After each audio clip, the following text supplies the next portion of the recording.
साथियों, bio economy एक नया क्षेत्र है। एक समय था 2014 के पहले सिर्फ 60,000 करोड़ रुपए का बायो इकोनॉमी का काम होता था।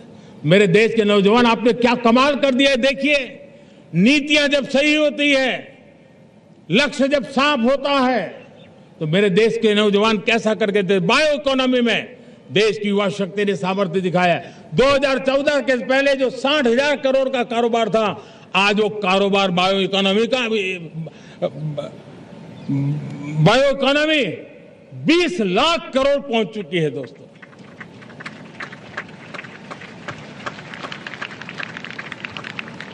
दो 2009-10 का कालखंड था, सिर्फ 25 लाख इलेक्ट्रिक व्हीकल हमारे देश में बिके थे। 1.5 लाख इलेक्ट्रिक व्हीकल बिके थे 2009-10 में। 1.5 लाख इलेक्ट्रिक व्हीकल। इस 25-26 में 25 लाख इलेक्ट्रिक व्हीकल बिके हैं। मेरे प्यारे देशवासियों, एविएशन सेक्टर भी मेरे नौजवानों के लिए बहुत तेजी से आगे बढ़ रहा है। नए एयरपोर्ट, नए रूट, नए नए रोजगार के अवसर बना रहे हैं। मेंटेनेंस, ओवरहॉलिंग, इसके भी कारण देश में बहुत बड़ी मात्रा में स्किल मैन पावर को काम मिल रहा है। मेड इन इंडिया हवाई जहाज बनाने की दिशा में हमने सफलता पाई है।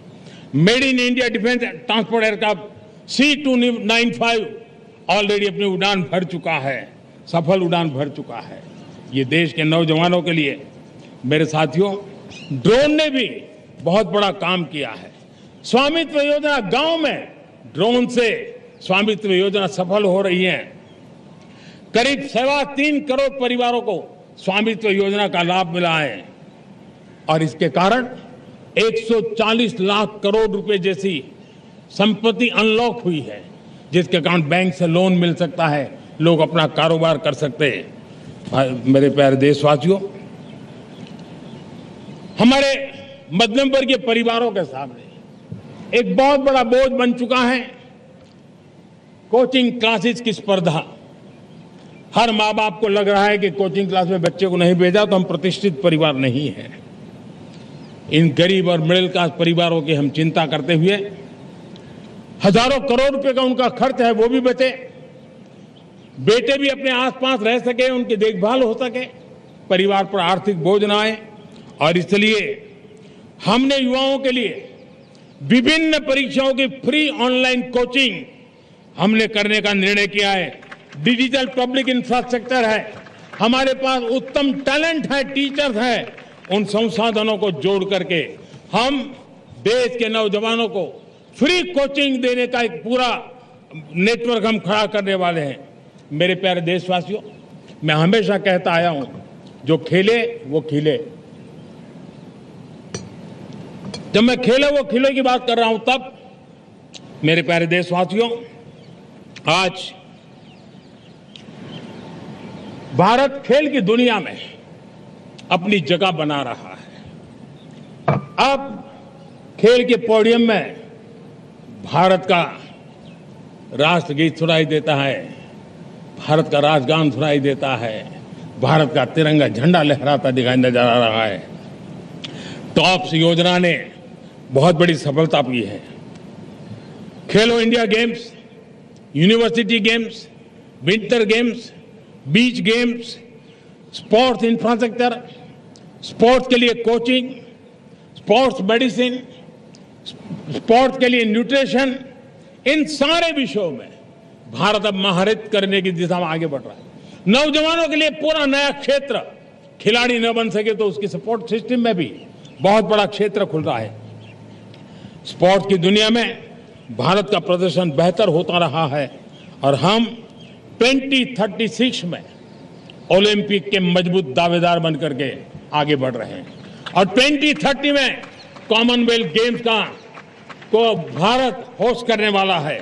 और मेरे साथियों, दुनिया में जो ओलंपिक की खेल होते हैं, करीब 40 प्रकार के गेम होते हैं और करीब 350 साढ़े 300 स्पर्धाएं होती हैं। ओलंपिक में। और आपको जानकर के दुख होगा मेरे देशवासियों, मेरे नौजवानों, मैं आपको चुनौती देता हूं, मैं आह्वान करता हूं, मैं आपकी मदद चाहता हूं। 350 जितने स्पर्धाओं में भारत 2/3 खेलों में कहीं होता ही नहीं, हमारी मौजूदगी नहीं होती, हम क्वालिफाई नहीं होते हैं। हमने तय किया है कि 2036 में जो ओलंपिक होगा, हम चाहते हैं कि वो भारत में हो, लेकिन 2036 में जिन विधाओं में आज भारत खेलता नहीं है, जिन विधाओं में भारत क्वालिफाई नहीं करता है, जिन स्पर्धाओं में भारत ने छोड़ के रखा है, 3/4 हिस्सा हमारे इंतजार कर रहा है। भारत उस पर बल देगा और इसके लिए हम टैलेंट हंट का एक अभियान भी चलाना चाहते हैं। हमें अगर 2036 के लिए खिलाड़ी चाहिए तो आज जो 5 साल, 10 साल, 15 साल की उम्र के नौजवान हैं, बेटे हैं, उनके तरफ ध्यान देना होगा, उन बेटियों पर ध्यान देना होगा। और इसलिए 5 से 15 उम्र के बच्चों में खेल प्रतिभा ढूंढने के लिए गांव-गांव, शहर-शहर, स्कूल-स्कूल एक टैलेंट हंट का अभियान चलाया जाएगा। बच्चों की प्रतिभा को देखा जाएगा और फिर उनको स्पेशल ट्रेनिंग दे करके देश के लिए खेलने वाले अच्छे खिलाड़ी बनाए जाएंगे। मेरे प्यारे युवा, देश के सामने, देश के नौजवानों के सामने नशा एक बहुत बड़ा संकट बनता जा रहा है। नशा मुक्त भारत, ये हम सबका सामूहिक दायित्व होना चाहिए। हमारे उज्जवल भविष्य के लिए हमारी युवा पीढ़ी मजबूत हो, हमारा युवा सामर्थ्य हमारे देश के लिए काम आए, इसलिए नशा मुक्त भारत। पिछले दिनों माय भारत के वॉलंटियर्स ने, देश के एनजीओ ने, देश के सामाजिक सांस्कृतिक संगठनों ने, देश के आध्यात्मिक पुरुषों ने मिलकर के नशा मुक्त भारत का 100 सप्ताह का एक कार्यक्रम तय किया है। 100 सप्ताह तक एक अभियान चलने वाला है। मैं हर परिवार को कहना चाहता हूं कि आप भी इस अभियान का हिस्सा बने, आप इसके साथ जुड़िए और देश के नशा मुक्त भारत के सपने को पूरा करने के लिए आप आगे आइए। मेरे प्यारे देशवासियों,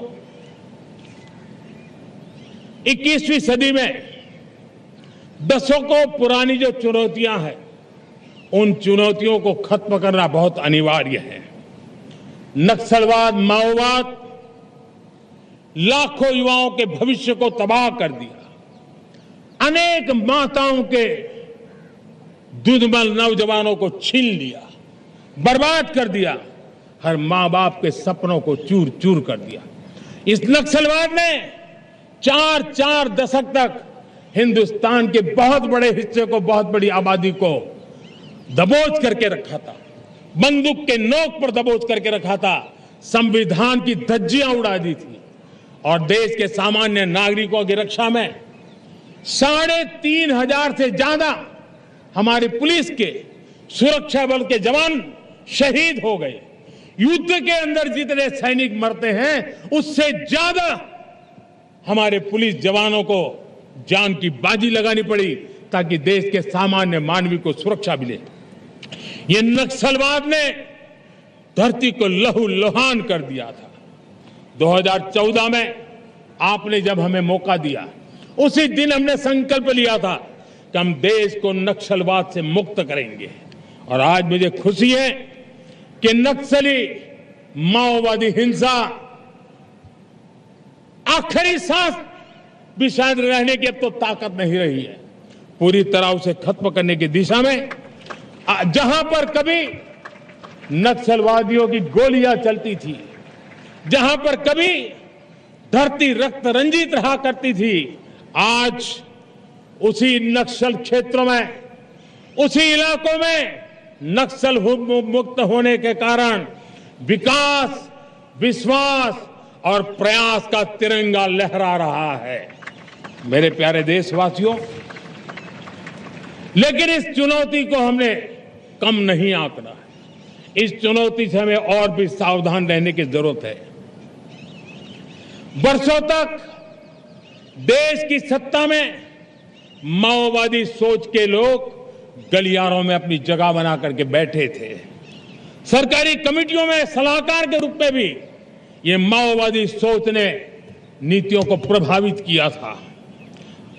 मेरे प्यारे देशवासियों, जंगलों में हमें हथियारी नक्सलों का खात्मा बुलाने में, उस संकट से देश को मुक्त कराने में सफलता मिली है। लेकिन हथियारी नक्सल तो गए, लेकिन दिमागी नक्सल, ये दिमागी नक्सल मौके की तलाश में है, हिंसा अराजकता के वो रास्ते खोज रहे हैं, समाज को गलत राह पर घसीटने के लिए भांति भांति के दांव कर रहे हैं।